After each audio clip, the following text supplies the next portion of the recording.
ನಮಸ್ಕಾರ. ಇದೊಂದು 12 ಎಕರೆ ಬರುತ್ತೆ. 3 ಜನ ಅಣ್ಣ ತಮ್ಮದಿರು. 4 ಎಕರೆ ನೋಡಿ, ಎಲ್ಲ ಅರಿಶಿನ ಹಾಕಿದ್ದಾರೆ. ತೆಂಗು 12 ಎಕರೆಗೆ 3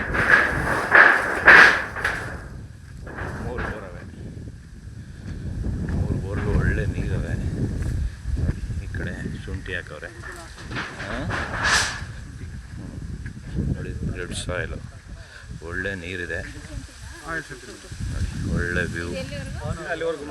ಬೆಳಗಿರಂಗನ ಬೆಟ್ಟದಿಂದ ಕರೆಕ್ಟಾಗಿ 5 ಕಿಲೋಮೀಟರ್ ಆಗುತ್ತೆ. ಸೂಪರ್ ಆಗಿದೆ ಜಾಗ. ತೆಂಗಿದೆ, ಬಾಳೆ ಇದೆ, ಅರಿಶಿನ ಇದೆ, ಶುಂಠಿ ಹಾಕವ್ರೆ.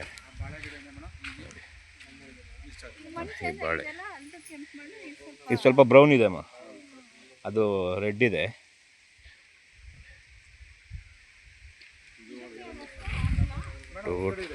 ಟೋಟಲ್ 12 ಎಕರೆ 26 ಲಕ್ಷ ಹೇಳ್ತಾರೆ. ಸೈಟ್ಲಿ ನೆಗೋಸಿಯಬಲ್ ಆಗುತ್ತೆ. ನೋಡಿ, ಸೂಪರ್ ಆಗಿದೆ ಜಾಗ ಮಾತ್ರ. ನೋಡಿ ಮಣ್ಣು ಹೆಂಗಿದೆ, ಬೆಟ್ಟಗಳು ಸುತ್ತ ಒಳ್ಳೆ ವ್ಯೂ ಇದೆ. ಇದು ಜನರಲ್ ಪ್ರಾಪರ್ಟಿ, ಕ್ಲಿಯರ್ ಆಗಿದೆ ದಾಖಲಾತಿ. ರಿಜಿಸ್ಟ್ರೇಷನ್ ಬಂದು ಯಳಂದೂರು. ಇದು ಯಳಂದೂರು ರಿಜಿಸ್ಟ್ರೇಷನ್ ಬರುತ್ತೆ, ಚಾಮರಾಜನಗರ ಡಿಸ್ಟಿಕ್ಕು. ನೋಡಿ.